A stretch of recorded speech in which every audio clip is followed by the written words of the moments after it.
Yes. जी sir. अभी plantation का पहला स्टेप, प्लांटेशन का जो पहला स्टेप है सर, उसके बाद जो ऑपरेशंस वगैरह जो आप बोलोगे वो हिसाब से होगा। उसके बाद बड़े पैमाने पे देखे तो फिर पोस्ट हार्वेस्ट जो आपने राइपनिंग चेम्बर का बोला, तो अगर वो operate as a ripening chamber अगर हमको ही अगर करना है तो कैसे कर पाए, उसके लिए क्या प्रोसेसेस है, और उसका आइडियली पोस्ट हार्वेस्ट के लिए आपकी क्या एडवाइस रहेगी फॉर अ न्यू फार्मर अगर आप देखें तो? और न्यू फार्मर या ओल्ड फार्मर से उसका रिलेशन नहीं है। Perfect, okay. उसका रिलेशन है कि आप किस लेवल की मनस्थिति से इस फील्ड में उतर रहे हो। ठीक है सर। आप जा रहे हो एंड टू एंड, जी सर। तो आपने प्लानिंग में लेना चाहिए forest harvesting. But end to end में आपका बजट क्या है, आप कौन सी जगह राइपिंग चेम्बर चाहते हो, और आपके पास टीम कितनी बड़ी है। ओके। एक्चुअली ये वर्क बढ़ गए। बिल्कुल।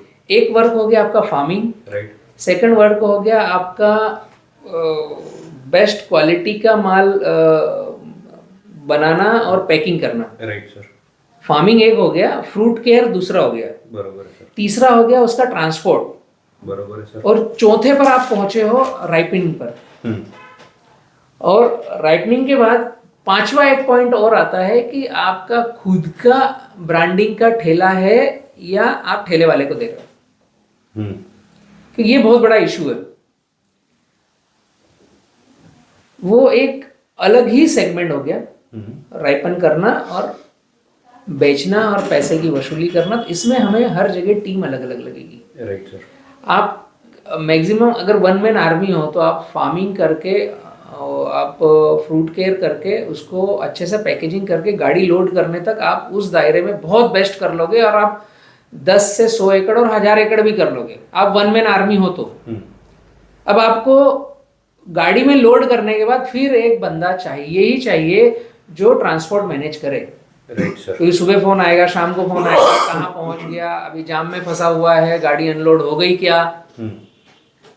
उस सेकंड आपके पास दायां हाथ है क्या। जी। और फिर थर्ड पॉइंट है कि आपको खुद का ही एक क्लोन चाहिए जो राइपनिंग चेम्बर पे बैठा हो, और वो राइपनिंग चेम्बर कौन से स्टेशन पे आप लगाना चाहोगे। आप अगर भुज कच्छ में हो तो वहीं पर लगाना है, या जहां उसका मैक्सिमम आउटपुट ले सको वहां लगाना है। दोनों में फर्क है। Right sir. तो मैक्सिमम आउटपुट आपको मिलता है उत्तर भारत में। जी। जैसे ही आप राजस्थान के ऊपर चढ़ोगे या राजस्थान में भी एंटर करोगे, जयपुर में या इस तरफ जहाँ केला होता ही नहीं है, राइट, तो वहाँ आपको मैक्सिमम आउटपुट मिलेगा। जो आपके भुज कच्छ में ठेले पर 40 रुपये में मिल रहा होगा, शायद वो जयपुर में 50 में मिलेगा। आप हरियाणा में जाओगे तो 60 में मिलेगा, आप जम्मू कश्मीर में जाओगे तो 100 रुपये का मिलेगा। बराबर। अब वो डिसीजन आपको लेना है कि मैक्सिमम आउटपुट के लिए पॉइंट कौन सा, कहाँ राइपनिंग चेम्बर डालें, और उस राइपनिंग चेम्बर के लिए फिर कंटिन्यू साइकिल का माल चाहिए। अब एक राइपनिंग चेम्बर आपने डाला है तो एक एवरेजन 4 कमरे का बनेगा, क्योंकि चौथे दिन साइकिल निकल के आती है। एवरेज कभी 3 दिन में, कभी 4 दिन में, तो 4 कमरे का एक राइपनिंग चेम्बर बनेगा, और लगभग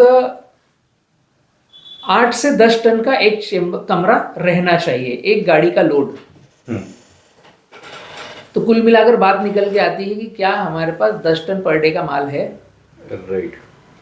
अगर हम राइपनिंग चेम्बर पे जाते हैं तो बात ये निकल के आएगी कि एवरेजन मेरे पास 10 टन पर डे का माल है क्या। बराबर सर। First first line. अगर नहीं है तो मेरी फार्मिंग, जैसे अभी आपका मैंने समझा तो लगभग आपने 15 एकड़ बतलाया। जी सर।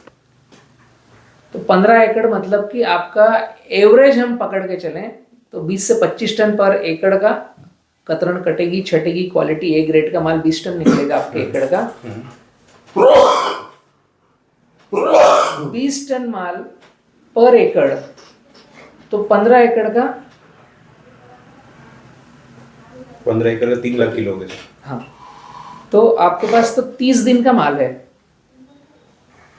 राइट। पर डे आपको 10 टन चाहिए, आपके पास 30 दिन का माल है। ठीक है। अभी आपको साल भर चलाना है राइपनिंग चेम्बर, क्योंकि उसने एक बार आपने उसको बना लिया तो वो एग्रीकल्चर नहीं है, उसका आपका कॉमर्शियल मीटर लग गया, उसमें आपको लेबर लग गई, उसमें अकाउंटेंट लग गया, उसमें आपको सब एक प्रोफेशनल व्यक्ति लग गया, उसमें गाड़ी भी लग गई, सब लग गया। तो आप उसको नहीं भी चलाओगे तो भी पैसा फिक्स्ड है। बिल्कुल। तो आपको एटलीस्ट कम से कम एक राइपनिंग चेम्बर चलाने के लिए एवरेजन 150 एकड़ की फार्मिंग करना पड़ेगी। समझ गया सर। या तो खुद की फार्मिंग हो या उस क्षेत्र में कॉन्ट्रैक्ट फार्मिंग करी हो जिससे आप केला उठाओगे, या आप मार्केट में घूम करके केला खरीदोगे। समझ गया। तो ये जो लास्ट लाइन है, मार्केट में घूमकर केला खरीदोगे, इसके लिए फिर एक व्यक्ति अलग से चाहिए, अनदर चाहिए, additional cost, end to end cycle के लिए। Right sir. हालांकि अगर इन सारी चेन को आप कनेक्ट करते हो तो इसके बराबर पैसा मैंने आज तक किसी बिजनेस में देखा नहीं। 2 रुपये किलो प्रोडक्शन कास्ट का खर्चा आएगा, आपका माल बिकेगा राइपन होने के बाद 50 रुपये किलो। इतना प्रॉफिट और इतना बीच का स्टेप अगर आपने फुलफिल किया है तो किसी बिजनेस में इतना पैसा नहीं है। अब विश्वास नहीं करोगे कि उस 150 एकड़ से कितना पैसा आएगा।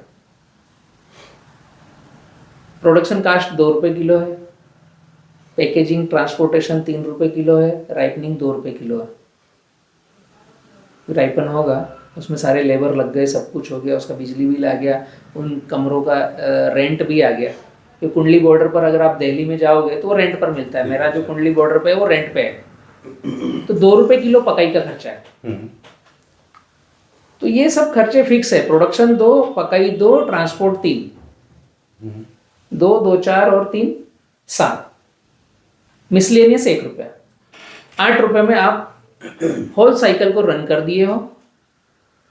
और अगर आपने अपने ब्रांडिंग से कुछ 4 बच्चों को ठेले लगवा दिए, कच्छ के जो मजदूर हैं उनको ले जाकर आपने बिठा दिए, और उसमें छाता एक लगाया आपने अपने ब्रांड का, जैसे मैं कर रहा हूँ बीके बनाना का छाता लगा करके, तो आपने स्टिकर लगा दिया, तो वो 50 रुपये की बजाय आपका 80 रुपये दर्जन जाएगा, क्योंकि आप उस पर स्टिकर लगाओगे केमिकल रेसिड्यू फ्री का। बराबर सर। तो ये बात छोटी सी है, बट आपने उस 10 टन माल का पैसा कितना बनाया।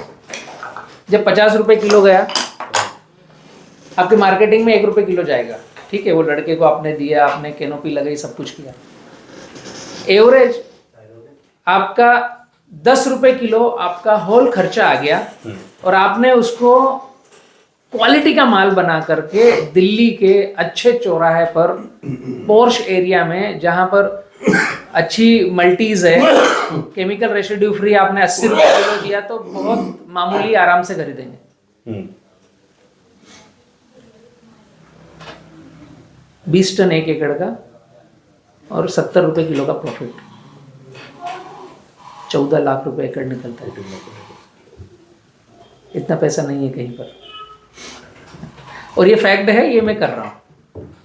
ये ऑलरेडी हम इस दिशा में बढ़ रहे हैं, हम ये कर रहे हैं। 1000 एकड़ में लगभग कहीं कॉन्ट्रैक्ट फार्मिंग, कहीं मेरा खुद का, कहीं दोस्तों के साथ, कहीं एग्री पार्टनर बन करके हम ये कर रहे हैं। तो ये सारी वैल्यू चेन और साइकिल्स मुझे पता है, इसलिए मैं इतना डीप में बता पा रहा हूँ। और इसमें कोई कंपटीशन नहीं है, मैं खुलेआम आप सबके सामने बात कर रहा हूँ। आप अगर 10 एकड़ करोगे तो गड़बड़ी है, आप 100 एकड़ करो, मजा आएगा। बराबर है सर। कंपटीशन नहीं है, वॉल्यूम चाहिए, कंटिन्यूटी चाहिए। अगर आपकी कंटिन्यूटी ब्रेक होती है, वॉल्यूम ब्रेक होता है, तो फिर आपको तड़पन आएगी कि मैं इसको बेच चुका हूँ। फिर आपको गाड़ी भरकर आजादपुर मंडी लगानी है और 10 रुपये किलो, 12 रुपये किलो बेचना है। अब ये वैल्यू चेन जो है, साइकिल जो है, इसमें हम बेबी स्टेप लें, कौन कौन सा पॉइंट फिलअप कर सकते हैं उसको हम फिलअप करते जाएं, और एंड पॉइंट तक पहुंचोगे तो जमीन की कीमत ही निकलती है एक हार्वेस्टिंग में। बराबर है। और किसान पाठशाला के पास आके बैठे हो तो अगली हार्वेस्टिंग 6 महीने में आएगी, तो आपका साल का 28 लाख रुपए एकड़ का रेवेन्यू जनरेट होता है 1 एकड़ केले को एंड टू एंड पहुंचाने पर। और ये देसाई ग्रुप करते थे, आज भी कर रहे हैं। ये डोल बनाना करता है, ये चकिता बनाना करता है, एंड टू एंड पर काम करता है। भारत के फार्मर को सोच हम वहां तक पहुंचाएंगे तो वह भी इस पर काम करना चालू करेगा। और आप, अच्छा है कि आप कॉर्पोरेट पॉइंट से आप बनाना को लेकर जाना चाहते हैं, स्कोप बहुत है। बहुत स्कोप है।